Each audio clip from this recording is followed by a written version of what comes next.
दरभंगा, तैयार हो जाओ स्टाइल और स्पीड की नई राइड के लिए। तेजस्वी सुजुकी लाए फुल रेंज माइलेज वाली स्कूटी से लेकर परफॉर्मेंस बाइक तक, लुक्स जो बनाए स्टार और राइड जो करे दिल से प्यार। इजी EMI, इंस्टेंट डिलीवरी और बम्पर मॉनसून ऑफर्स सिर्फ तेजस्वी सुजुकी पर। आइए छोटी एकमी, सैदनगर, लहरियासराय, सुजुकी का असली स्टाइल सिर्फ तेजस्वी सुजुकी में। ट्रॉमा अवलकवा जागरूकता पर पारस ग्लोबल हॉस्पिटल का अभियान, 50 मरीज हुए सम्मानित। पारस ग्लोबल हॉस्पिटल दरभंगा के न्यूरोसाइंस विभाग की ओर से शनिवार को ट्रॉमा जागरूकता अभियान का आयोजन किया गया। कार्यक्रम का उद्देश्य लोगों को ये समझाना था कि सड़क दुर्घटना, सिर की चोट, रीढ़ की हड्डी की चोट, छाती में चोट, लकवा या किसी भी प्रकार के ट्रॉमा की स्थिति में समय पर उठाए गए कदम कैसे मरीज की जान बचा सकते हैं। अभियान के दौरान फ्री हेल्थ चेकअप कैंप का भी आयोजन किया गया, जिसमें बड़ी संख्या में लोगों ने स्वास्थ्य जांच कराई। कार्यक्रम की खास बात यह रही कि ट्रॉमा से उबर चुके 50 मरीजों ने अपने साहसिक अनुभव साझा किए, जिसमें उन्होंने बताया कि समय पर उपचार मिलने से वह दोबारा सामान्य जिंदगी जी पा रहे हैं। मौके पर doctor Sanjeev Kumar, consultant neurosurgery of doctor Yasin, consultant neurology ने कार्यक्रम में अपने विचार रखे। पारस ग्लोबल के फैसिलिटी डायरेक्टर मनोज कुमार ने इन सभी मरीजों को सम्मानित किया और पारस ग्लोबल हॉस्पिटल दरभंगा की ट्रॉमा सेवाओं की सराहना की। पारस HMRI हॉस्पिटल पटना के जोनल डायरेक्टर अनिल कुमार ने बताया कि ट्रॉमा के दौरान गोल्डन आवर यानी दुर्घटना के बाद का पहला 1 घंटा उपचार के लिहाज से बेहद महत्वपूर्ण होता है। इस अवधि में सही अस्पताल तक पहुंचने से गंभीर स्थिति में भी मरीज की जान बचाई जा सकती है। आगे अनिल कुमार ने कहा कि किसी भी ट्रॉमा की स्थिति में परिवार को घबराना नहीं चाहिए, बल्कि तुरंत मरीज को अस्पताल ले जाना चाहिए, ताकि डॉक्टरों की विशेषज्ञ टीम समय रहते बेहतर इलाज शुरू कर सके। कार्यक्रम में डॉक्टर ज्ञान Ranjan, doctor B.K. Singh, doctor Sanjay Kumar Singh और डॉक्टर केतन चंद्र नथानी ने भी अपनी बातें रखी। पारस ग्लोबल अस्पताल के बारे में 100 बिस्तरों वाले पारस ग्लोबल दरभंगा में एक ही स्थान पर सभी चिकित्सा सुविधाएं हैं। हमारे पास एक आपातकालीन सुविधाएं, उच्च योग्य और अनुभवी डॉक्टरों के साथ अत्याधुनिक चिकित्सा केंद्र है। पारस कैंसर केयर बिहार में अपनी विशेषज्ञताएं, बुनियादी ढांचे और व्यापक कैंसर देखभाल प्रदान करने के लिए अंतर्राष्ट्रीय प्रोटोकॉल के लिए प्रसिद्ध है। यहाँ उपस्थित हमारे डॉक्टर्स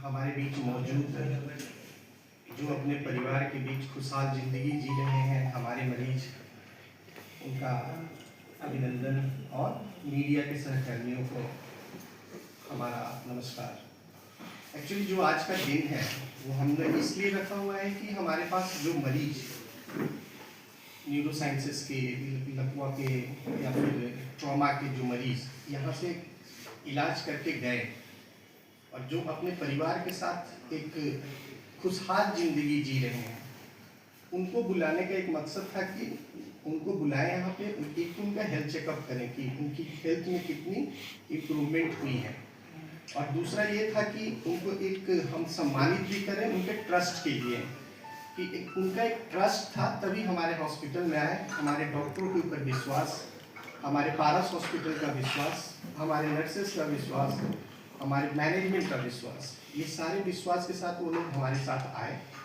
यहाँ इलाज कराया और आज अपने परिवार के बीच एक खुशहाल ज़िंदगी जी रहे हैं। तो इसके लिए मैं उनका बहुत ही धन्यवाद करने के लिए बुलाया। आज हमारे बीच जो न्यूरोसर्जन है, हमारे MCH न्यूरोसर्जन डॉक्टर संजीव मौजूद हैं, DM न्यूरो हमारे डॉक्टर यासीन सर मौजूद हैं, BK Singh sir, doctor BK Singh sir जो हेड ऑफ डिपार्टमेंट मेडिसिन के रह चुके हैं DMCH में, और हमारे सबसे उपयोगी डॉक्टर जो आप सबसे experience doctor in the hospital doctor BK Singh sir, हमारे MS ऑर्थो डॉक्टर ज्ञान रंजन सर, और एक नई OPD आज से हमने स्टार्ट की है हिमेटो ऑन्कोलॉजी का, जो कि पूरे रीजन में नहीं है। तो हमने अपने डॉक्टर से रिक्वेस्ट किया कि एक दिन एटलीस्ट मिथिलांचल के लोगों को भी वो बेनिफिट मिल सके जो नहीं मिल रही थी, जो सिर्फ पटना में ही अवेलेबल है या फिर दिल्ली मुंबई में ही अवेलेबल है। तो सर का मैं धन्यवाद करना चाहूँगा कि वो हमारे बीच आए आज, और ये हर वीक सैटरडे को हमारे पास अवेलेबल रहेंगे। तो जिस मरीज को भी जो स्पेशलिटी है उनकी कैंसर की, हिमैट से रिलेटेड, खून से रिलेटेड, वो आए और उनका बेनिफिट लें।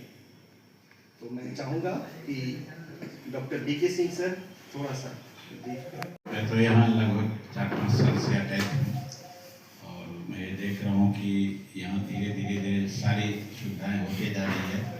और एक कमी जो हम लोग हेमेटोलॉजी की थी पहले, जिसके लिए पटना पारस से और एमएस ले जाते थे, उसके लिए भेजा जाता था पेशेंट को। आज हेमेटोलॉजिस्ट हमारे पास मौजूद है और धीरे धीरे ये मनोज जी ने जितना सुविधाएं एक्सटेंड की है, वो ऑन्कोलॉजी की बात हो, स्किन की बात हो, आई की बात हो, जिसमें डॉक्टर का हमेशा थोड़ा अभाव रहता है और सुविधाएं इनके प्रयास से सब चल रहा है। और जो हम लोग बात अभी कर रहे थे न्यूरो सर्जरी के लिए, जिसके लिए स्पेशल ये आयोजन किया गया है, न्यूरो सर्जरी के बारे में क्या करना है। वो ज़िंदगी और मौत से, जिस पेशेंट का एक्सीडेंट हो जाता है उसके सामने एक ज़िंदगी है, दूसरी तरफ मौत है, केवल बीच में एक पर्दा लगा हुआ है। ये पेशेंट पर्दा किधर रहेगा कि उधर रहेगा, वो जनरल आदमी भी नहीं जानता, उसके अटेंडेंट भी कोई नहीं जानते हैं कि इनका क्या होगा। कभी कभी ऐसा होता है कि पेशेंट बेहोश हो गया और इलाज होने से, दवा से ही ठीक हो गया तो अच्छी बात है, लेकिन जिसमें खास के ट्रॉमा हो गया, हेमरेज हो गया, वैसे पेशेंट में अगर इमीडिएट इंटरवेंशन नहीं किया गया तो पेशेंट का ज़िंदगी बहुत खतरे में हो जाता है और कुछ केसेस में कैजुअल्टी भी होता है।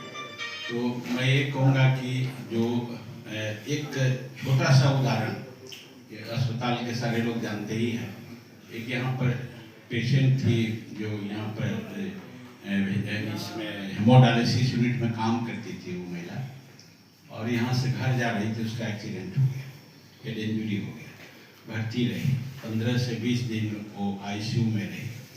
अंदाज कर सकते हैं कि आईसीयू में रखने लायक उसका क्या फाइनेंशियल स्टेटस रहा होगा। तो यहाँ से अपना घर ले गया, तो हम लोग सोचे कि पता नहीं क्या हुआ। वो महिला हमसे मिली है इधर रिसेंटली 1 महीना पहले, तो हमको पूछ रही है वो पहचान रहे हैं कि नहीं, हम तो नहीं पहचान रहे हैं। तो मेरा नाम तो ये है, तो जब वो नाम बोली तो हमको लगा जरे तुम इतना ठीक हो, सब कुछ चाल टहल के आई हो, कंसर्स हो, सब बात कर रही हो, काम करने के लिए हो, ये तो कमाल न्यूरो सर्जरी का ही है। इस साहब इन्होंने इस हिसाब से ऐसा काम किया कि वो महिला आज काम के लायक हो गई, नहीं तो जिंदगी से निराश उनके सारे गार्जियन हो चुके थे। एक उदाहरण ये नहीं, न्यूमरस ऐसा उदाहरण है जिसमें न्यूरो सर्जरी ने क्या कमाल दिखाया है। और आज हमारे बीच संजीव जी हैं, इनको आए हुए बहुत दिन अभी नहीं हुआ है, वो तो अपने ही से बताएंगे कि कितना केस का इन्होंने क्या किया है, या हो सकता है इसमें कुछ पेशेंट होंगे जिनका भी इलाज उनके द्वारा किया गया होगा, और इसके बारे में बहुत वो भी बोलेंगे और लोग भी बोलेंगे। मैं बहुत कुछ नहीं कर सकता। पारस की तरफ से आप सबों को हम लोगों ने बुलाया है, और आप ये ज़रूर मैसेज देने की कोशिश करेंगे कि अगर जहाँ अच्छा इलाज होता है तो वहाँ जाना ही चाहिए। ये ज़िंदगी मौत से जूझने के लिए हम लोग सब लोग हैं कि भाई ठीक है, इसको जहाँ होगा बेहतर से बेहतर इलाज दे सके और ये पेशेंट का जान बचाया जा सके। Thank you. मोहम्मद यासीन, मैं न्यूरो फिजिशियन हूँ। पिछले 9 बरस से पारस हॉस्पिटल में अपनी सेवाएं दे रहा हूँ। हमारे पास लकवा के मरीज आते हैं जो किसी का हाथ कमज़ोर हो गया, चेहरा टेढ़ापन हो गया, या पैर हाथ में कमजोरी हो गया, तो उसका सफल इलाज हमारे पास तभी अच्छे से संभव हो पाता है जब पेशेंट टाइमली हमारे पास पहुंच जाए।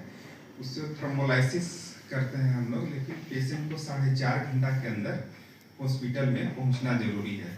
तो आप लोगों के माध्यम से मैं यही बताना चाहूँगा कि कोई भी ऐसा मरीज जिसके हाथ में कमजोरी हो जाए, पैर में कमजोरी हो जाए, बोलने में दिक्कत हो, चेहरा टेढ़ापन हो जाए, तो उससे झाड़ फूक या फिर कोई फेथ हीलर के पास ले जाने से बेहतर है कि तुरंत अस्पताल में लाएं, जिससे कि इस्केमिक स्ट्रोक अगर पेशेंट को आता है तो उसको हम लोग थ्रोम्बोलाइज करके ठीक कर सकें, क्योंकि टाइम बहुत मायने रखता है इस लकवा के बीमारी में। अगर हेमोरेजिक स्ट्रोक है, ब्रेन हेमरेज है, अगर बड़ा है तो फिर उसका ऑपरेशन करके सही किया जा सकता है।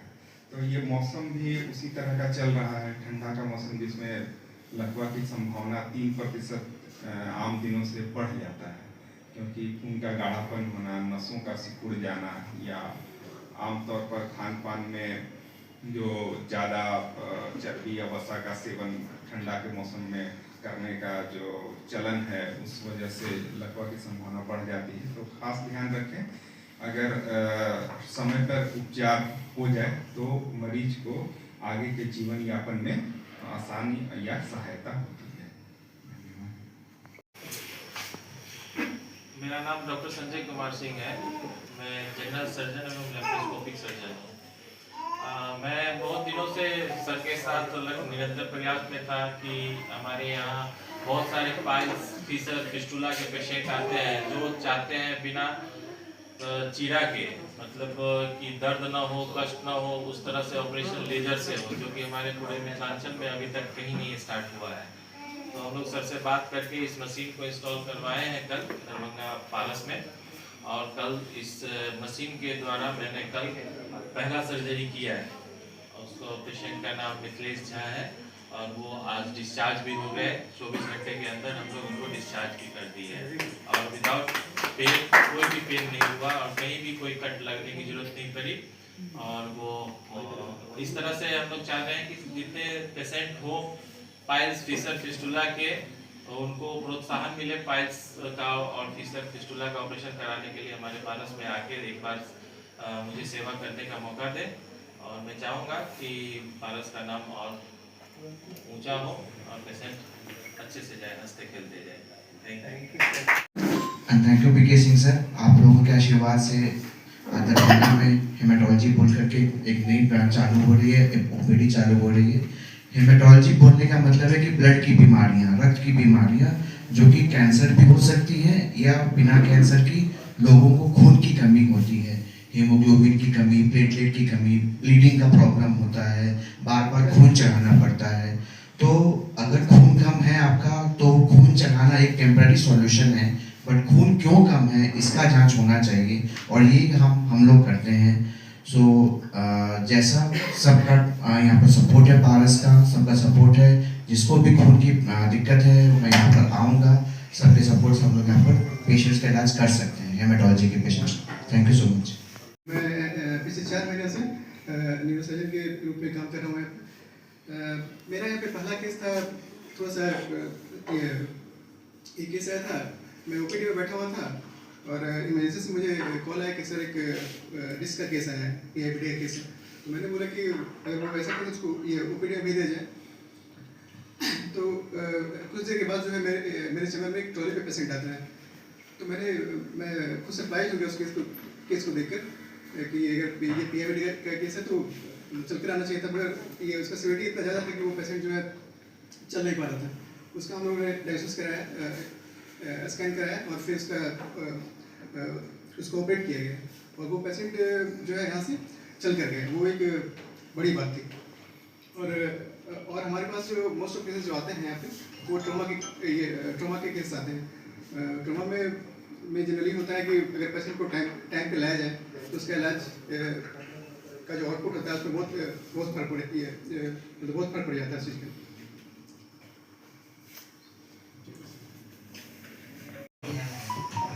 पहले इसको जो है ना तबीयत खराब हो गई थी, आज जीने के संभव में नहीं थी। हम ले गए थे DMCH RSCT हॉस्पिटल, क्योंकि DMCH में ही बोला जो इलाज नहीं हो पाएगा, पेशेंट जो है पूरा सीरियस है।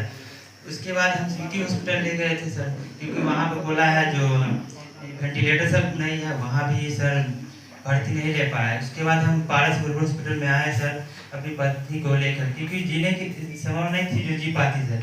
फिर भी सर यहाँ पर संजीव सर के अंदर एडमिट करवाया गया सर। उसके बाद मेरी पत्नी सर अभी ठीक है सर, क्योंकि पूरा सीरियस थी, नहीं लग रहा था, जो हम लोग को चांस नहीं था कि मेरी पत्नी जी पाती, क्योंकि संजीव सर का सब यहाँ सपोर्टिंग मिला, सब सर लोग सब किए हैं सर, बहुत सपोर्टिंग किए, तो मेरी पत्नी अभी सर ठीक है सर।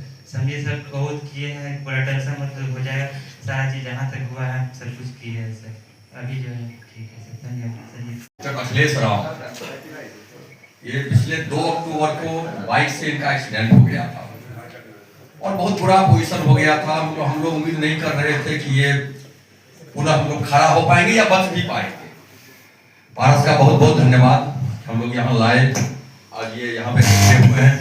और संजीव सर का खास करके मैं बहुत बहुत धन्यवाद देना चाहूँगा, मनोज सर का बहुत बहुत आभार। और ये पेशेंट का पूरा ब्रेन खोले थे संजीव सर। आज ये पेशेंट अच्छे हैं और ज्ञान सर से पिछला सप्ताह हम लोग दिखाए हैं, आज फिर उनसे थोड़ा सा संपर्क करना है। पारस का बहुत अच्छा व्यवहार रहा, इसके लिए मैं पारस का पुनः एक बार धन्यवाद देना चाहूँगा।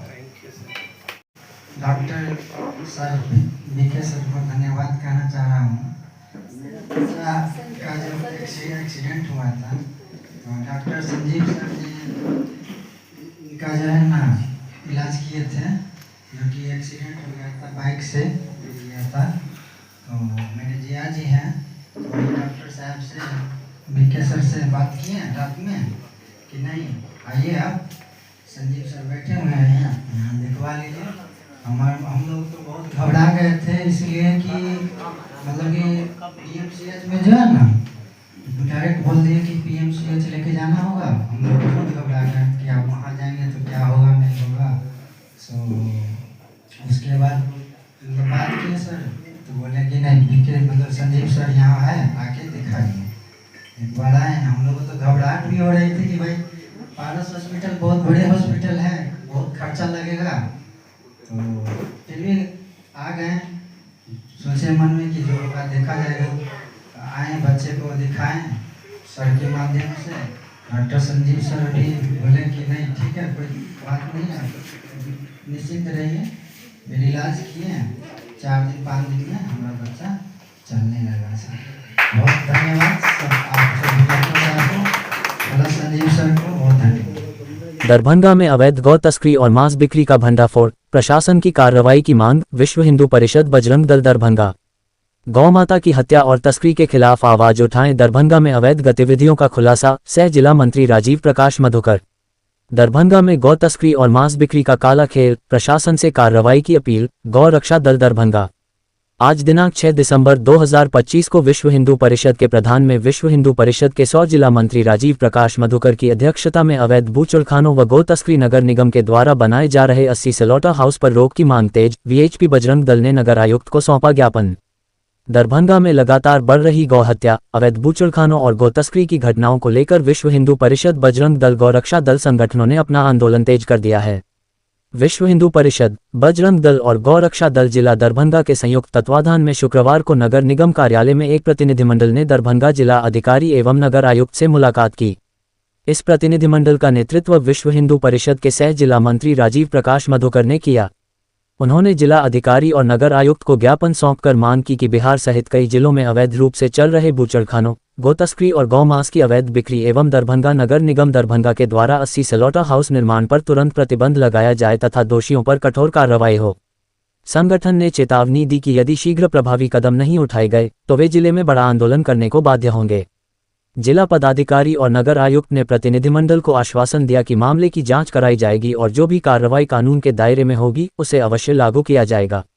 मौके पर उपस्थित बजरंग दल के सुरक्षा प्रमुख पंकजवाड़ी, जिला गौरक्षा प्रमुख विजय राम, जिला मीडिया प्रभारी आदित्य राज, नगर सह संयोजक शेखर साहनी, नगर गौरक्षा प्रमुख गौतम सिंह, वार्ड 28 के संयोजक शंकर, वार्ड 33 के संयोजक साहब कुमार, वार्ड 26 के संयोजक केशव कुमार, वार्ड 3 के संयोजक विक्रम साहनी, गौरव सिंह, आदर्श सिंह, रितेश सिंह, अंकुश कुमार, पीयूष मंडल, सुमन सिंह, रोहित कुमार, आदित्य सिंह, निखिल सिंह, रोशन मंडल, रवि किशन, अनीश सिंह, राम चौपाल, सत्यम मिश्र, पंकज शर्मा, गोविंद चौपाल, संतोष चौपाल, कैलाश चौपाल, सोनू चौधरी, शिव प्रसाद, मुरारी कुमार, कन्हैया, गणेश कुमार, राजू कुमार, आदित्य शर्मा, दीपक पंडित ब्रह्मा अक्षर पर लगभग 5 दर्जन कार्यकर्ता उपस्थित रहे।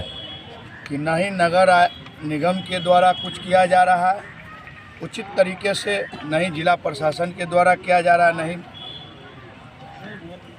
सरकार के द्वारा किया जा रहा है। तो मैं आपके प्रेस के माध्यम से सीधा सचेत करना चाहता हूं कि इस बार हम लोग पूर्णतः गौ हत्या बंद कराने के लिए ही रोड पे उतरे हैं।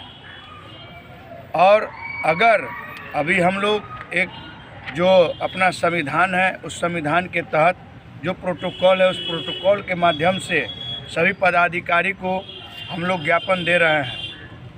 अगर दरभंगा जिला में ही नहीं बिहार में गौ हत्या बंद नहीं होगी तो हम लोग पूर्ण जोर इसका विरोध करेंगे।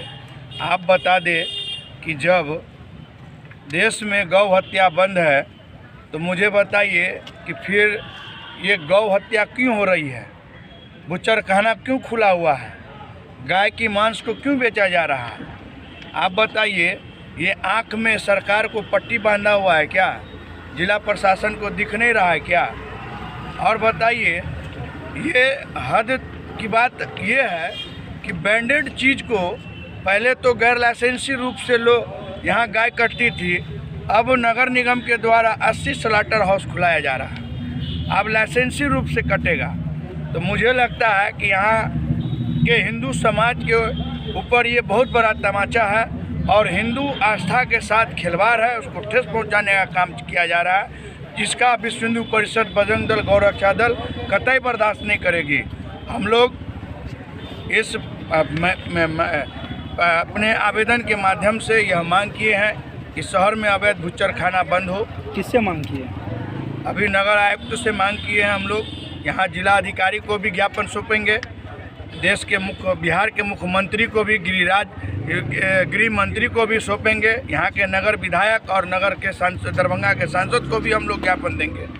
अगर ये सब लोग नहीं सुनेगा तो मैं बता दूं, आज आपके प्रेस के माध्यम से कहना चाहता हूं कि इस दरभंगा के धरती पर लाखों की संख्या में गौ माता और हिंदू समाज रोड पे उतरेगा उसकी सुरक्षा के लिए। गौ माता अपनी सुरक्षा के लिए स्वयं रहेगी और हम हिंदू लोग उनके सुरक्षा प्रदान के लिए उनको लेकर उतरेंगे। हम लोग प्रेमतापूर्वक चाहते हैं कि किसी प्रकार की जो समन्वय है वो न बिगड़े, लॉ एंड ऑर्डर न बिगड़े। मैं जिला प्रशासन और नगर निगम के नगर आयुक्त महोदय से आग्रह करूंगा कि अविलंब हम लोग के दिए हुए ज्ञापन पर अब कार्रवाई करें, अन्यथा बाध्य होकर हम लोग इसका जवाब देने के लिए तैयार हैं। राजीव प्रकाश मधुकर, विश्व हिंदू परिषद, 100 जिला मंत्री, दरभंगा। आज विश्व हिंदू परिषद के कुछ मेमोरेंडम लेकर के कुछ पदाधिकारी विश्व हिंदू परिषद के कार्यकर्ता वगैरह आए थे।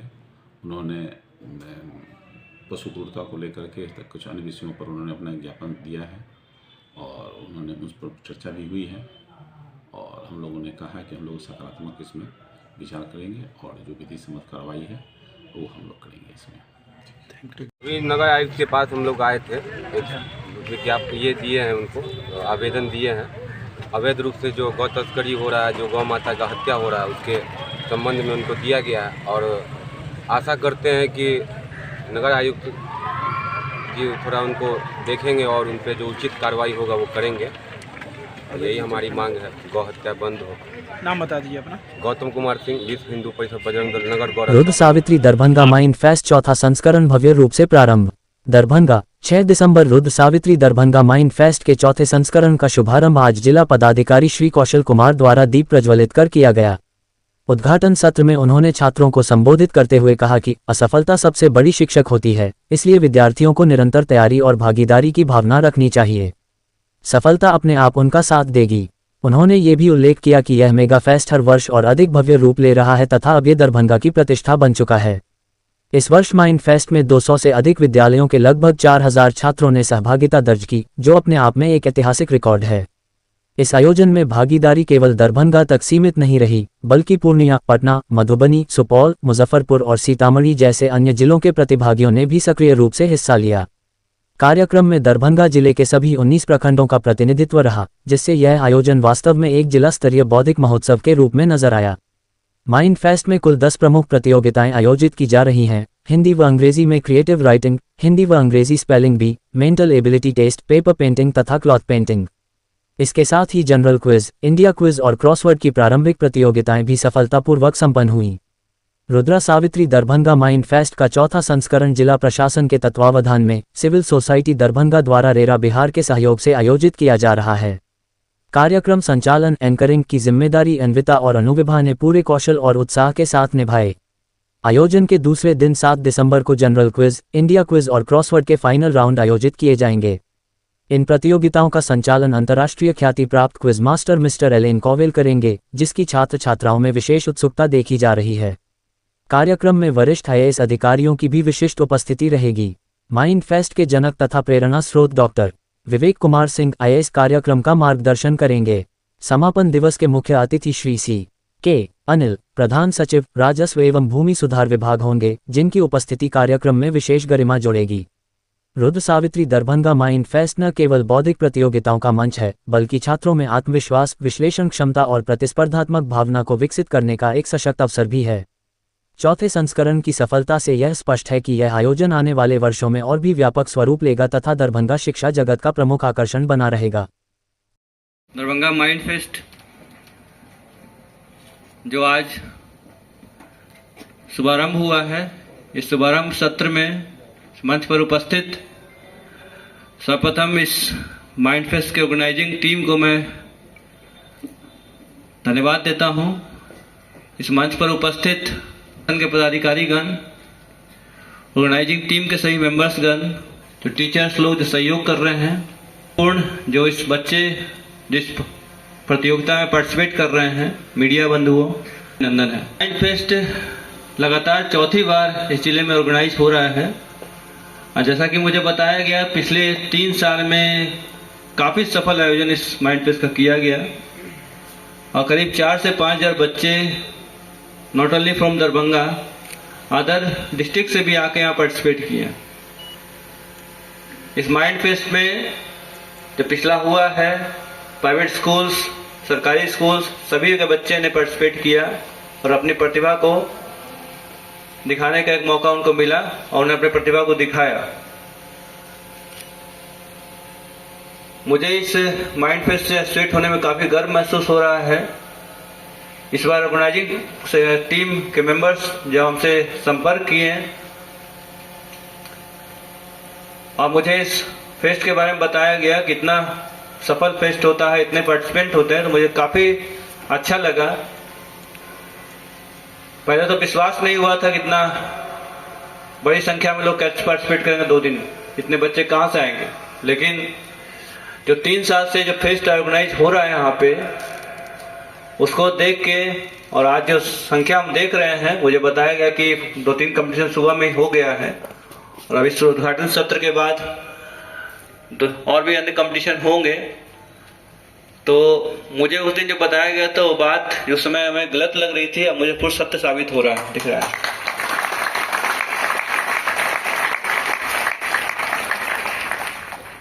हमारा आदरणीय सीनियर विवेक सर का ये ब्रेन चाइल्ड है और ये mind fest programme, crossword competition जो है सिर्फ ये जिला स्तर तक सीमित नहीं है, ये राज्य स्तर, राष्ट्रीय स्तर तक चला जा चुका है और समझने के अंतर्राष्ट्रीय स्तर में भी जाने में बहुत कम ही समय लगेगा और जा भी चुका होगा।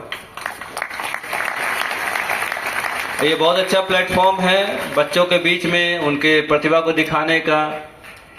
हिंदी, इंग्लिश कॉम्प्रिहेंशन, वोकैबुलरी के संबंध में जो आपके ज्ञान है, उस ज्ञान को वर्धन करने में बहुत कारगर साबित होगा और एक तरह से कंपटीशन की भावना आपको डेवलप होता है इस फेस्ट के ऑर्गेनाइजेशन से, ताकि आपको पता चले कि कितनी प्रतिभा इस जिले में है, कितनी प्रतिभा राज्य। विशेष किशोर पुलिस इकाई एवं बाल कल्याण पुलिस पदाधिकारियों हेतु 1 दिवसीय उन्मुखीकरण सह प्रशिक्षण कार्यक्रम का हुआ आयोजन।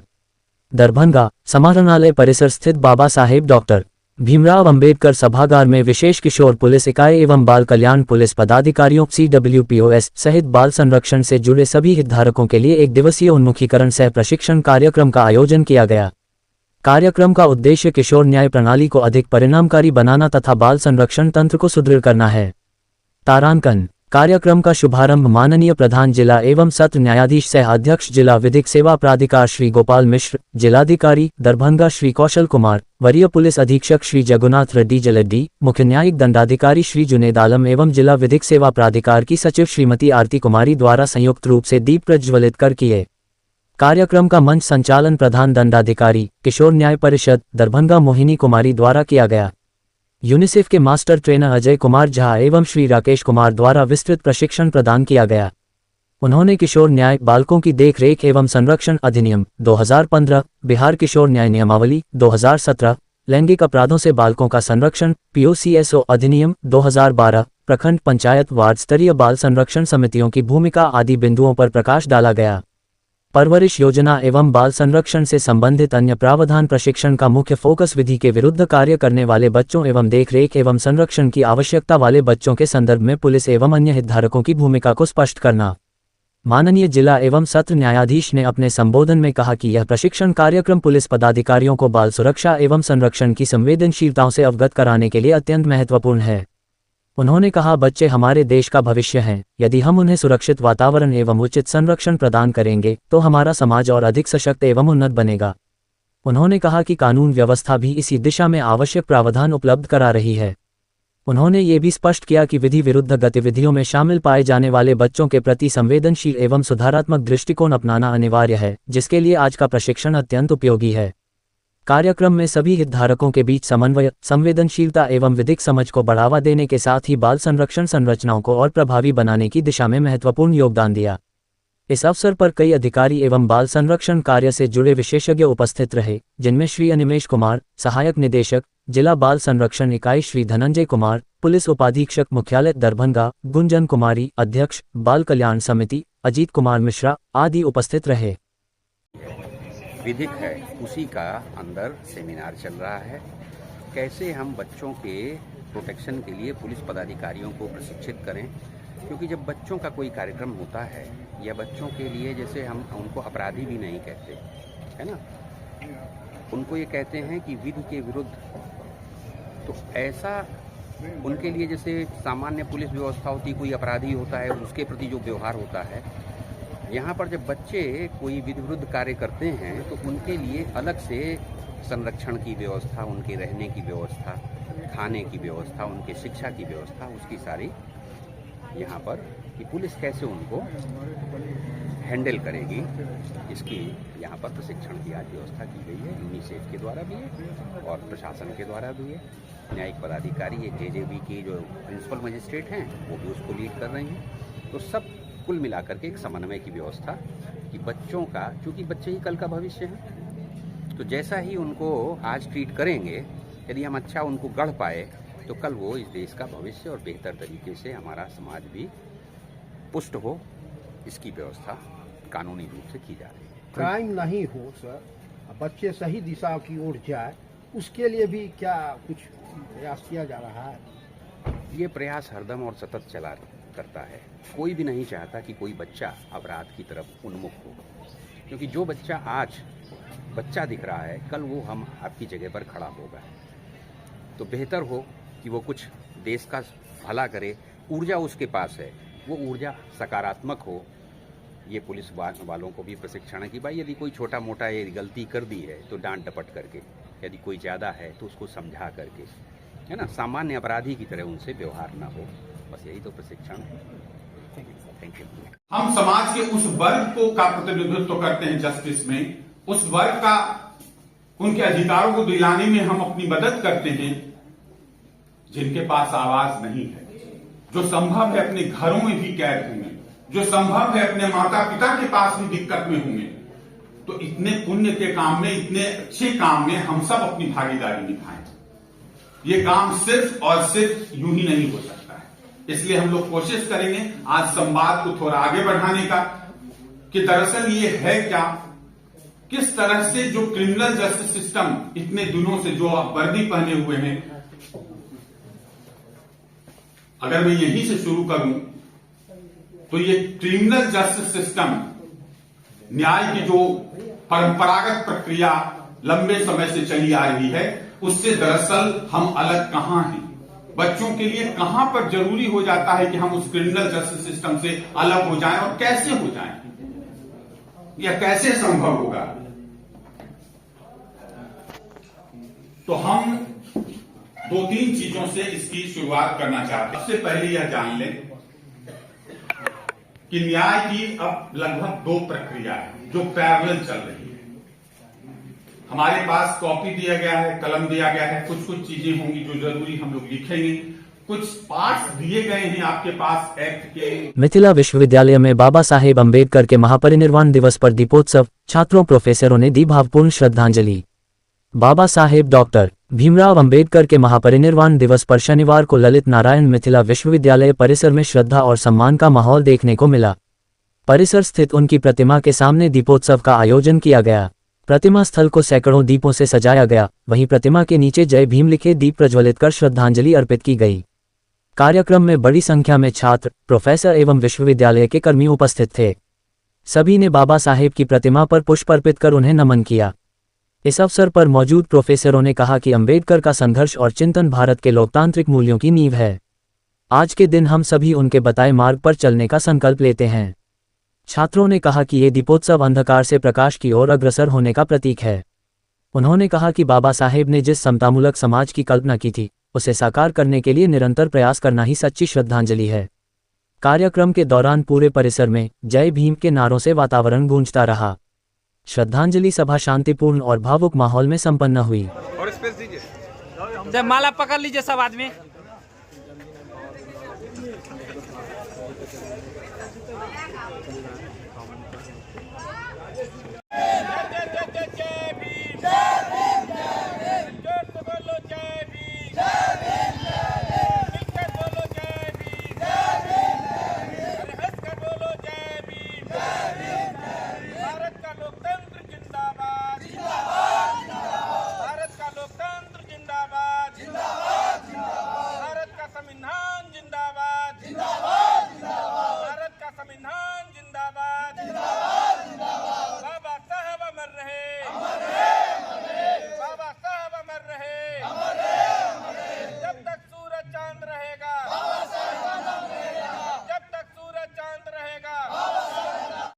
बाबा साहब के महापरिनिर्वाण दिवस मना रहे हैं और पीछे जो है बाबा साहब के स्टेचू पर जो है उतना लाइट नहीं है, जितना लाइट होना चाहिए लाइट बिल्कुल नहीं है। आप लोग दीप जलाएं तो थोड़ा सा प्रकाश हुआ है वहाँ। तो क्या कहेंगे आप लोग? आज बड़ी मशक्कत 77वें महापरिनिर्वाण दिवस के हार्दिक शुभकामनाएं सबको। और उसके जो है देखिए, हम जो कल जब वाइस चांसलर सर से भी बात हुई थी और जो है कमिश्नर सर से भी बात हुई थी, रजिस्ट्रार मैडम से भी बात हुई थी, और जितना यूनिवर्सिटी में जितना ऑफिस है हर अफसर से हम जाकर मिले थे कि सर आपको 5 बजे आना है, लेकिन अभी तक कोई नहीं आया। सिर्फ वो लोग जो है जितना भी यूनिवर्सिटी में बैठे हुए सब के सब चोर है। क्योंकि अगर हम बोलें कि लाइट लगवाने के लिए कमिश्नर सर तो कल ही से बोल रहे हैं, कमिश्नर पासवान को जो है जो स्टेट चार्ज है कमिश्नर पासवान को कल से बोल रहे हैं कि लाइट लगवाए तो नहीं लगवा रहे हैं। उसके बाद यहाँ पर जो है दीक्षांत समारोह होता है, इन पूरा दुल्हन की तरह सज जाता है। क्यों? इसलिए सज जाता है कि उसमें जो 90% उसके जेब में जाता है जितना प्रशासन है, और जो है 10% खर्चा होता है। इसमें खर्चा जितना भी होता है वो तो सारा खर्चा होता है। अब इंजीनियर को फ़ोन करें, इंजीनियर फ़ोन नहीं उठा रहा है। और जब उसके बाप या माँ डेट कर जाएगा तो उस समय हॉस्पिटल जाने के लिए पैसा रहेगा। यहाँ 10 रुपया के लाइट लगाने के लिए पैसा नहीं है, और पैसा हम लोग खुद देने के लिए बोले आप प्रशासन दीजिए, स्टाफ दीजिए, नहीं दिया। शाम में हम लोग अपने से ही साफ करवाए हैं, पानी मरवाए हैं। अब कोई यूनिवर्सिटी प्रशासन जो किसी तरह का जो है कोई सुविधा नहीं दिया, कोई सहयोग नहीं। आज बाबा साहेब का संविधान के ही दायरा से यूनिवर्सिटी चलती है, लेकिन यूनिवर्सिटी में हर जगह देख लीजिए लाइट है, लेकिन बाबा साहेब का जो है 365 दिन इसी तरह बिना लाइट का रहता है बाबा साहेब, समझे? क्या लग रहा है इस बार पहली बार आप लोग किए हैं तो आगे भी एक अच्छा से कीजिएगा, इस पे लाइट बजाते लाइट डालते। इस बार 10,000 हम लोग दीप से शुरुआत किए हैं दीपोत्सव मनाना, और उसके बाद आने वाला समय में हम लोग लाखों की संख्या में दीपोत्सव मनाएंगे और पूरा कैंपस को यूनिवर्सिटी को भरने का हम लोग काम करेंगे। क्या नाम हुआ? मेरा नाम अमित आर्यन, छात्र नेता LNU। तो बाबा साहब के आदर्शों पर चलकर यह संभव हो सकेगा। खासकर जो समानता है, स्वतंत्रता है, न्याय है, बंधुता है, इसके बिना किसी राष्ट्र का निर्माण संभव नहीं हो सकता। कहीं भाईचारा का निर्माण नहीं कर सकते। अगर भाई भाई में डिफरेंसेस है, अगर उसमें भेदभाव है, अगर किसी तरह का शासन प्रशासन या सत्ता के द्वारा किसी तरह का अगर भेदभाव किया जाता है, वैसी स्थिति में राष्ट्र के लिए हम की भावना या एकता की भावना, एकजुटता की भावना, चट्टानी एकता की भावना और विदेशी ताकतों से लड़ने की ताकत ही कमज़ोर पड़ जाएगी। इसलिए बाबा साहब के आदर्शों पर चलना ही इस देश को एक नया मुकाम, एक नया आदर्श, एक मील का पत्थर कायम हो सकता है। आप सभी छात्र छात्राओं ने, खास करके शोधार्थियों ने जिस तरह का आज दीप का प्रज्वलन किया, मुझे लगता है कि अंधकार से प्रकाश की ओर जाने का यह रास्ता प्रशस्त करेगा। धन्यवाद। चारों को लोग कई तरीके से कटाक्ष कर रहे हैं, क्या लगता है कि नई पीढ़ी में इसको आज के दौर में भी प्रासंगिक बनाए रखने के लिए कुछ और महत्वपूर्ण कदम उठाए जाने ज़रूरी? बिल्कुल, सिर्फ ये कह सकते हैं कि जो रिस्पॉन्सिबिलिटी है आज के दौर में नहीं, जब जब यह सदियों से, चाहे सदियों तक बाबा साहब के जो बताए रास्ते हैं, जो उनकी आइडियोलॉजी है, जो उनका सिद्धांत है, सिर्फ उन्हीं रास्ते के सहारे हम अपने संपूर्ण राष्ट्र की कल्पना कर सकते हैं। ऐसे जो वर्ग विभाजनकारी जो शक्तियां हैं, जो हमारे देश को, हमारे समाज को तोड़ने में लगे हैं, विभिन्न तरह के आइडियोलॉजी को स्थापित करके समाज को तरह तरह के टुकड़ों में बांटने की साजिश चला रहे हैं, वह साजिश कामयाब नहीं होगी। हमारे लोग शिक्षित हो रहे हैं और बाबा साहब को कहे अनकहे बिल्कुल वह जान रहे हैं और उनके सिद्धांतों से रूबरू हो रहे हैं। और जो हम एजुकेटर, जो शैक्षणिक संस्थाएं हैं, उनकी जिम्मेवारी बढ़ रही है और सरकारों की भी दायित्व है कि बाबा साहब के जो आइडियोलॉजी है, उनके सिद्धांत को उनको सिलेबस में डाल करके उनको स्कूल स्तर पर जो है उनको लाने की ज़रूरत है। तभी जाकर के हम एक संपूर्ण भारत की, एक सशक्त भारत की हम कल्पना कर सकते हैं, एक सशक्त राष्ट्र की कल्पना कर सकते हैं। नहीं तो हम ऐसे पिछड़े हुए राष्ट्रों से भी हम पीछे चल रहे हैं कई मायनों में। और वह इसलिए कि वह जहाँ पर हम क्लियर करना चाहते हैं, जिस चीज़ों को बढ़ावा देना चाहिए, आज हमारे देश में शिक्षा पर 18% GST लगाई जा रही है, जिसे मुफ्त शिक्षा होनी चाहिए थी और शिक्षा को बढ़ावा मिलना चाहिए। वहाँ शिक्षा के जगह पर धर्मों को बढ़ावा दी जाती है और ऐसे सामंतवादी विचारधारा को समाज में, ऐसे वर्ग विभाजन नीतियाँ अपना करके लोगों को प्यार और आपसी मोहब्बत को वह ख़त्म करने की जो साजिशें चल रही है, इससे हम कभी भी सशक्त राष्ट्र का निर्माण नहीं कर सकते हैं। आज के दौर में आप देख सकते हैं जो एक शिक्षा का केंद्र है, जहां एक मतलब एजुकेशनल डिस्क्रिमिनेशन, सोशल डिस्क्रिमिनेशन स्पष्ट दृष्टिगोचर होता है, जहां बाबा साहब के आज परिनिर्माण के अवसर पर पूरे वर्ल्ड में 193 देशों ने जो है शोक व्यक्त किया था, अपने झंडा को झुका लिए थे। वहीं आप देख सकते हैं कि हमारे विश्वविद्यालय प्रशासन को कई बार निमंत्रण देने के बावजूद भी, आमंत्रण करने के बावजूद भी यहाँ तक नहीं पहुँचे हैं, लोग इनएक्टिव हैं। लेकिन हमारे सोशल मीडिया और तमाम ऐसे बुद्धिजीवी वर्ग, अब हमारे वर्ग में भी हमारे लोग भी हो रहे हैं जो ऐसे समाज में वह बढ़ चढ़ करके भाग ले रहे हैं और समाज को जागरूक करने के लिए हमारे जो शिक्षक हैं और जो राष्ट्रभक्त हैं, जो आपसी भाईचारा बनाए रखने के लिए वह काफ़ी मेहनत कर रहे हैं और समाज के अंतिम लोगों तक बाबा साहब के आइडियोलॉजी को पहुंचाने के लिए पूरा जद्दोजहद में लगे हुए हैं। निश्चित तौर पर बाबा साहब के सपनों का भारत बनेगा और वह सपना जो हम बाबा साहब ने देखा था, हम सब मिल करके उसे पूरा करेंगे। जय भीम, नमो बुद्धाय। हम देख पा रहे हैं कि अंबेडकर मूर्ति के पास भी उचित लाइट की व्यवस्था नहीं है। जी बिल्कुल, ये एक चीज़ की कमी है। विश्वविद्यालय प्रशासन के में हम लोग कई बार मिले हैं कि इन पर थोड़ा सा गौर करें और हमारी लाइट व्यवस्था और बाबा साहब की प्रतिमा समक्ष समुचित व्यवस्था की जाए, लेकिन इसकी कमी है। इसके लिए तो हम लोग भी काफ़ी परेशान है कि ऐसा विश्वविद्यालय क्यों कर रहे हैं। हालांकि आप आसपास की लाइट देखेंगे काफ़ी सजावट के साथ लगे हुए हैं, लेकिन बाबा साहब के स्टैचू की कमी है। हम लोग कोशिश करेंगे कि विश्वविद्यालय को इस चीज़ से अवगत कराएँ और बेहतरीन तरीक़ा से इसको सजाएँ और इसको एक समुचित व्यवस्था में रखें। और इसके लिए हम लोग आगे प्रयास कर भी, आज भी किए हैं और आगे भी करते रहेंगे। और इस कार्यक्रम को अगले साल हम अपना एक संदेश भी देते हैं हमारे समाज को, पूरे दरभंगा जिला के समाज को, कि जिस तरह एक प्रज्वलन का कार्यक्रम है, ये प्रत्येक वर्ष आए, स्वतः आए और इसी प्रतिमा के पास दीप जला करके, एक ही दीप जला करके आप जाएं इसी टाइम में, ताकि हमारे समाज और हमारा पूरे अनुयायी लोग इनका एक साथ यहाँ एकजुट हो, अपनी बात रख सके और आगे के अपना बाबा साहब के विचार को आगे बढ़ाते रहें। हम लोग आए हैं, उनके विचारों को आगे लेके जाना है। और महिलाएं जो कि लगभग जानती हैं पर वो नहीं आ पा रही है, तो इसके पीछे है कि लोग नहीं आती है। केवल कमी है तो शिक्षा की कमी है। और बाबा साहब ने हमेशा शिक्षा और समानता के लिए उन्होंने पूरा जीवन व्यतीत किया। उन्होंने मनुष्य को तो मनुष्य का अधिकार दिलाया ही है, साथ ही महिला को भी एक मनुष्य समझा, जो कि नहीं समझा जाता था। मनुष्य जैसा जीवन नहीं व्यतीत करते थे। उनके इतने संघर्षों के बाद भी आज महिलाएं की कमी नज़र आती है। खासकर जिस समुदाय से मैं आती हूँ, उस समुदाय की महिलाएं चाहकर भी यहाँ तक नहीं आ पाती है। केवल ही उनसे क्या अपील करेंगे, क्या कहेंगे? उनसे मैं यही कहूँगी कि वो भी आए और इसमें बढ़ चढ़ के भाग ले, उनकी विचारों को आगे बढ़ाए यही उत्साह के माहौल में दीप प्रज्वलन कर किया गया है। क्या लगता है कि एक नई परंपरा की शुरुआत आपने दरभंगा में की है और आने वाले वर्षों में इससे भी कुछ अलग देखने को मिलेगा? जी बिल्कुल, इस बात को आप आने वाले वर्षों में बेहतर देख पाएंगे।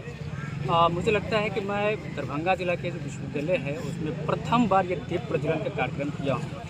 इसमें हमारे विश्वविद्यालय के कुछ प्रशासन का कमी है, इस वजह से मैं पूरे भव्य तरीक़ा से नहीं कर पाया, लेकिन आने वाले समय में मैं इस दीप प्रज्वलन के कार्य को खूब बेहतरीन तरीक़ा से करूंगा और इस विश्वविद्यालय प्रांगण को देखेंगे कि आने वाले समय इतनी सजावट के साथ हम रखेंगे ताकि हमारे बाबा साहब के जो विचार है, आइडिया है, उनको हम जन जन तक पहुँचाएँगे और इस कार्यक्रम को आगे बढ़ाएँगे। कुशाग्र पटवा के द्वारा नगर थाना में दिए आवेदन, थानाध्यक्ष से जाँच कराकर कार्यवाही करने की मांग।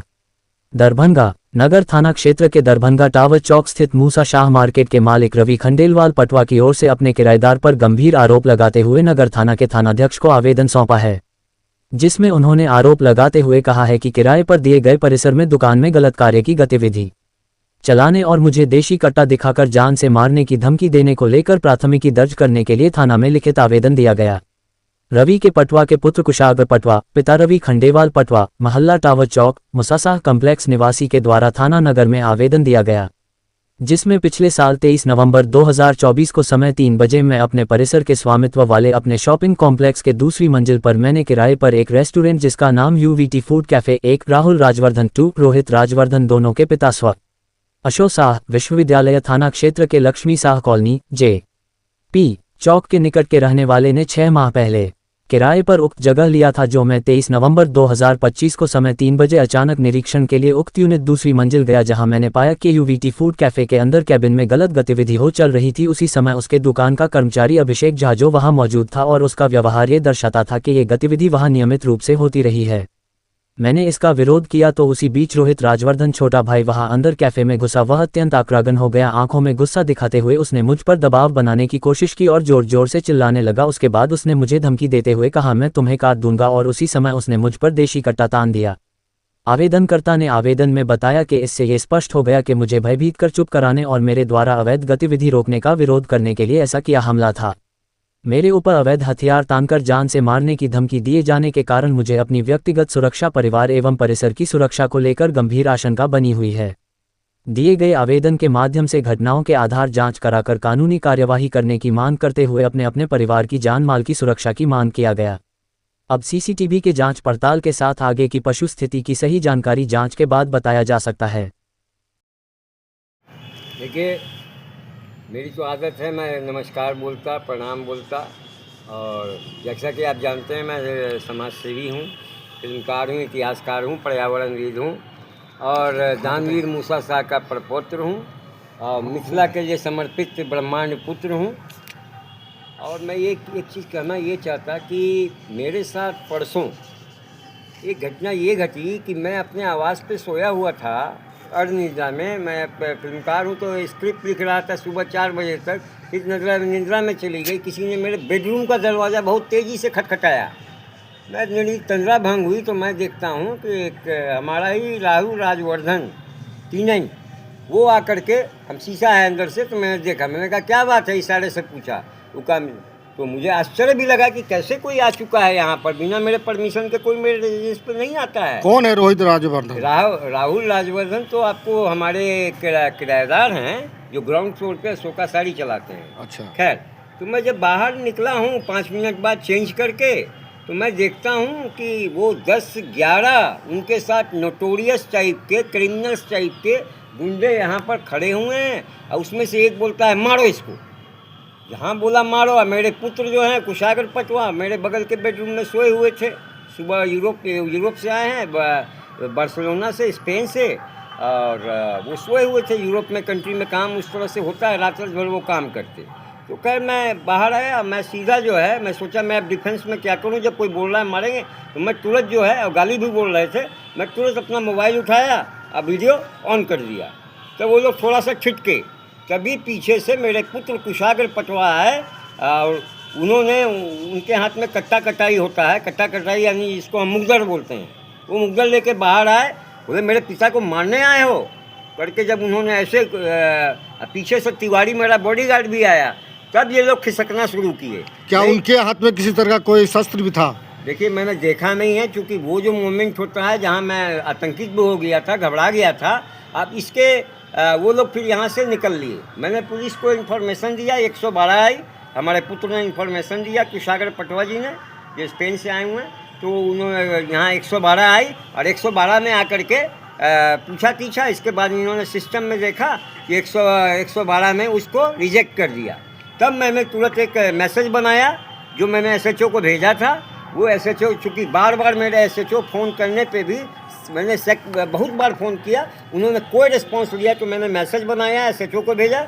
वही मैसेज मैंने फॉरवर्ड किया SSP यजुनाथ रेड्डी साहब को। आखिर क्या वजह है जो आपके साथ आपके रेजिडेंस पे आ गए मारपीट करने के लिए? देखिए वजह बहुत ऐसी है कि 4 बरस से ये मेरे किराएदार है शोका साड़ी, बहुत मेरा पैर वैर पकड़ते थे, बहुत से ज़्यादा अपने समझिए माई बाप बना के किसी ने मुझे अपना ये शॉप टावर पे सभी लेने के लिए उत्सुक होते हैं। मेरे मॉल मूसासा सिटी सेंटर में इन्होंने शॉप मैंने इनको लीज एग्रीमेंट, रजिस्टर्ड एग्रीमेंट शर्तों के आधार पे दे दिया। अब ये 2nd फ्लोर पे, जहाँ वेंकटेश्वरी भी है इसी मॉल पे, तो 2nd फ्लोर पे एक जगह था, तो उन्होंने कहा मैं यहाँ वर्क स्टेशन खोलूँगा जहाँ पर लैपटॉप वगैरह रख के लड़के स्टूडेंट आते अपने बनाते। वहाँ पर हमारे कुशागर पटवा जी ये करीब 23-24 दिन पहले हमारी मतलब कि वहाँ पर कुशागर पटवा जी नीचे मॉल में कभी कभी जाते हैं हालचाल पूछने। हमारे पुत्र हैं, अजय मॉल के ऑनर हैं, तो जाते हैं। तो बस वो उसमें घुस गए 2nd फ्लोर पे, जो उसने ये वर्क स्टेशन जो है UVT फूड जोन करके नाम है उसका, तो वहाँ पर ये घुसे अंदर में। वहाँ का एक स्टाफ था, समझा करके, तो उन्होंने पूछा सब ठीक है ना, तो हाँ जी सर सब ठीक है। इसके बाद ये जाके सामने एक केबिन नुमा बना है, इनके मन में पता नहीं क्या आया, ये एक स्वयं प्रेरणा से चले गए अंदर। जाके खोलते हैं तो देखते क्या है, खोलने पे एक लड़का लड़की अर्धनग्न अवस्था में जो होता है वो कर रहे थे। ये एक शर्मसार आदमी, तो तुरंत इन्होंने बंद किया। अब बाहर निकले, ये बाहर निकल करके उसके स्टाफ को पूछते हैं। पहले इनके मन में आया कि शायद स्टाफ चलवा रहा होगा, राहुल राजवर्धन का इसका कोई लिंक नहीं होगा। तो वो स्टाफ जो है, इन्होंने कहा राहुल राजवर्धन को बुलाओ, फ़ोन करके वो तुरंत आया राहुल राजवर्धन।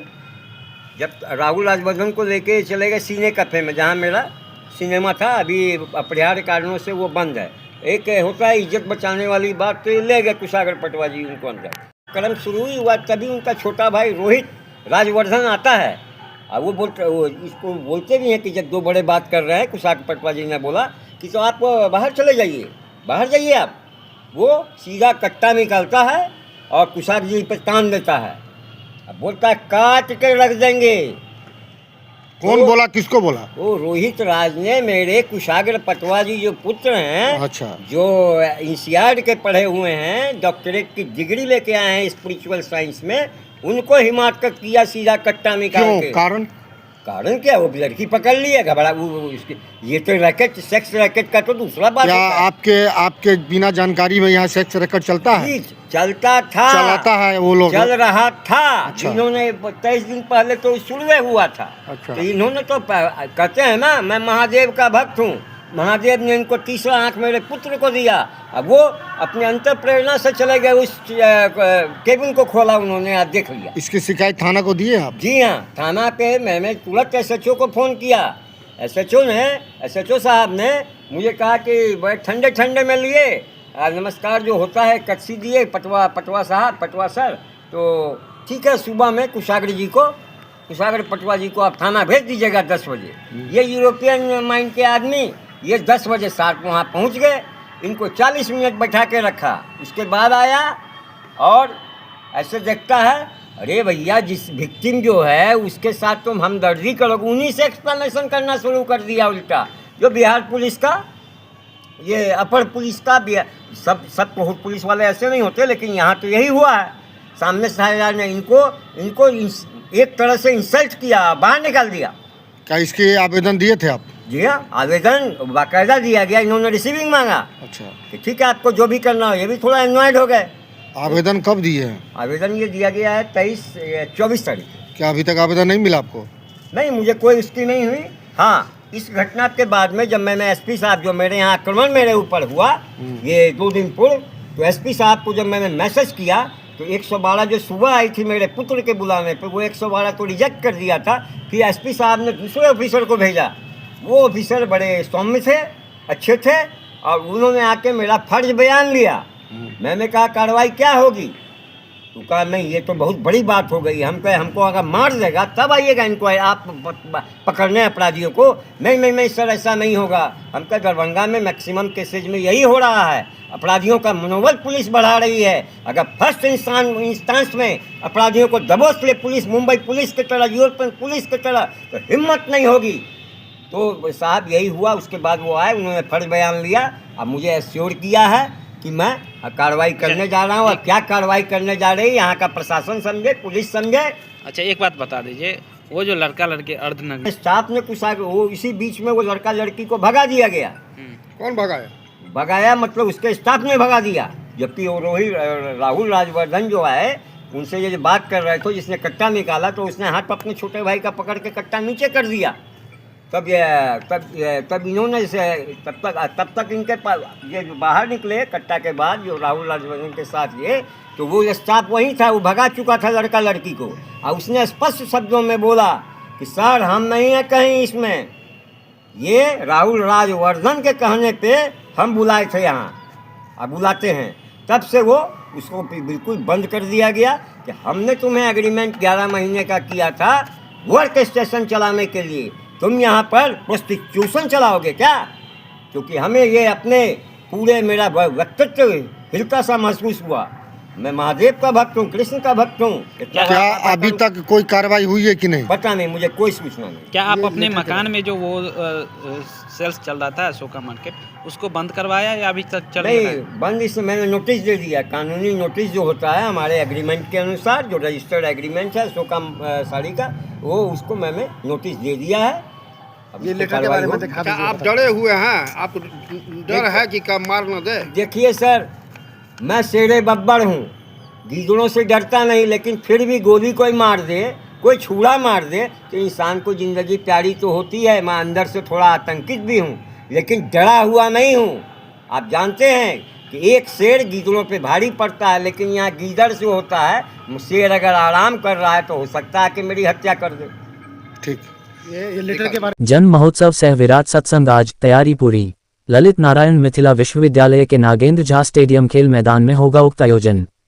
सत्संग विहार दरभंगा द्वारा ललित नारायण मिथिला विश्वविद्यालय के नागेंद्र झा स्टेडियम खेल मैदान में परम प्रेम में श्री श्री ठाकुर अनुकूल चंद जी के शुभ 138वें जन्म महोत्सव सह विराट सत्संग का भव्य आयोजन किया गया है।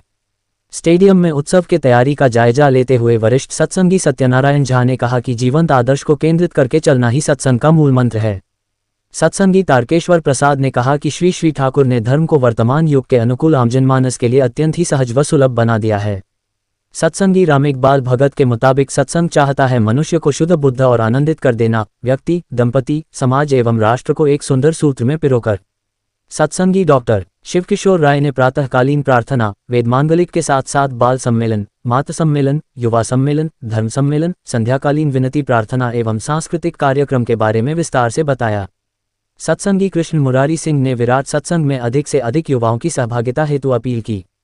मौके पर सत्संगी सुनील पासवान, अर्जुन कुमार चौधरी, रामयोध्या सिंह, राजीव रंजन, सौरभ कुमार, अभिषेक कुमार, अंकित आनंद, उज्ज्वल कुमार सहित अन्य गुरु भाई भी मौजूद थे। नागेंद्र झा स्टेडियम में श्री श्री ठाकुर अनुकूल चंद जी के शुभ 138वें जन्म महामहोत्सव के उपलक्ष्य में आगामी 7 दिसंबर को नागेंद्र झा स्टेडियम में विराट सत्संग का आयोजन किया जा रहा है।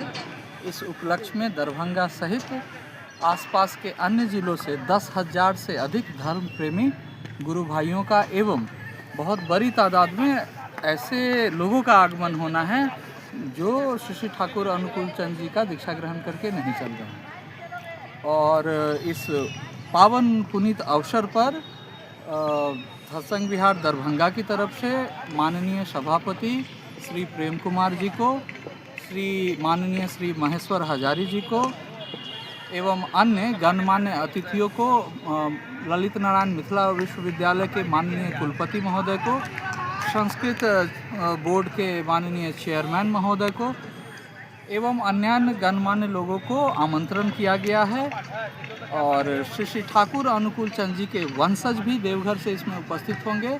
सत्संग के सेक्रेटरी श्री शिवानंद प्रसाद और सत्संग से श्री श्री ठाकुर अनुकूल चंद जी के वरिष्ठ कर्मी श्री कालीकांत दा भी इसमें उपस्थित होंगे। और सत्संग विहार दरभंगा की तरफ से हम सब लोगों का यह हार्दिक आग्रह है कि इस उत्सव में सम्मिलित होकर मनुष्य को शुद्ध बुद्ध और आनंदित करने के इस भागीरथी प्रयास में आप सभी शामिल हैं। कितने बजे से कार्यक्रम स्टार्ट होगी? यह कार्यक्रम प्रत्युष काल से ही वेद मांगलिक से प्रारंभ होकर दोपहर 12 बजे इसमें धर्म सभा का आयोजन है, बाल सम्मेलन का आयोजन है, मातृ सम्मेलन होगा, युवा सम्मेलन इसमें है। शाम 4:59 पर संवेद सम्मिलित विनती प्रार्थना से इसका उद्यापन होगा। इसमें बच्चों के लिए पेंटिंग कंपटीशन, ड्राइंग कंपटीशन सहित एक क्विज कंपटीशन का भी आयोजन किया गया है। कहाँ से जुलूस आएगी इसमें? इसमें मधुबनी, झंझारपुर, समस्तीपुर, मुजफ्फरपुर इत्यादि जिलों से बड़े तादाद में गुरु भाइयों एवं अन्य अधीक्षित प्राण का आगमन का आशा है। कहाँ पर कार्यक्रम कर रहे हैं? कौन सा ग्राउंड है? नागेंद्र झा स्टेडियम ललित नारायण मिश्रा विश्वविद्यालय के परिसर में है और रविवार को सुबह 4:30 बजे से ही यहाँ पर वेद मांगलिकी से प्रारंभ होकर संध्या 5 बजे तक का यह कार्यक्रम है। अपना परिचय दे दीजिए। दीप नारायण सिंह। क्या है इसमें आप? मैं श्री ठाकुर अनुकूल चंद जी का सह प्रतिनिधि हूँ एवं सत्संग का कर्मी। वरीय पुलिस अधीक्षक दरभंगा द्वारा लहेरियासराय थाना का किया अनुसंधान बैठक। वरीय पुलिस अधीक्षक दरभंगा द्वारा लहेरियासराय थाना का अनुसंधान किया गया। निरीक्षण के क्रम में विभिन्न पंजी जैसे दागी पंजी, अपराध पंजी, जेल से छूटे हुए अपराधियों की पंजी, केस डिस्पोजल, दैनिकी पंजी, O0D0 पंजी, गुंडा पंजी, अपराध अनुसंधान पंजी सहित अन्य प्रकार के पंजियों का जांच कर वहां उपस्थित सभी पुलिस पदाधिकारियों को कई महत्वपूर्ण दिशा निर्देश दिए गए। लंबित कांडों के त्वरित निष्पादन हेतु निर्देश दिए गए। कांड में अविलंब गिरफ्तारी हेतु दिशा निर्देश दिए गए। विधि व्यवस्था संधारण हेतु दिशा निर्देश। थाना में संधारित पंजियों, लंबित कांडों की समीक्षा की गई तथा अनुपालन हेतु कतिपय निर्देश दिए गए। पीसी के समीक्षा में समन, BW, NBW, इश्तिहार और कुर्की पंजी की समीक्षा की गई और लंबित समन BW, NBW का प्राप्ति के 15 दिनों के अंदर तामिला का निर्देश दिया गया। इश्तिहार और कुर्की का प्राप्ति के 0-3 दिनों के अंदर तामिला का निर्देश दिया गया। साफ सफाई एवं सुव्यवस्थित ढंग से रख रखाव हेतु दिशा में दिया गया। हाजत सुरक्षा का निरीक्षक कर आवश्यक दिशा निर्देश दिए गए। वरीय पुलिस अधीक्षक दरभंगा के निर्देशन में विभिन्न थाना द्वारा अपने अपने क्षेत्रों में जागरूकता अभियान का आयोजन किया गया। मोरो थाना, बड़गांव थाना एवं सकतपुर थानाध्यक्षों के नेतृत्व में अपने अपने थाना क्षेत्र अंतर्गत विभिन्न विद्यालय, कॉलेज, कोचिंग सेंटरों में जाकर महिला पुलिस पदाधिकारी एवं अन्य पुलिस पदाधिकारी के द्वारा छात्र एवं छात्राओं के लिए जागरूकता अभियान का आयोजन किया गया। विशेष रूप से ये सभाएं निम्नलिखित पहलुओं पर ध्यान केंद्रित करती है।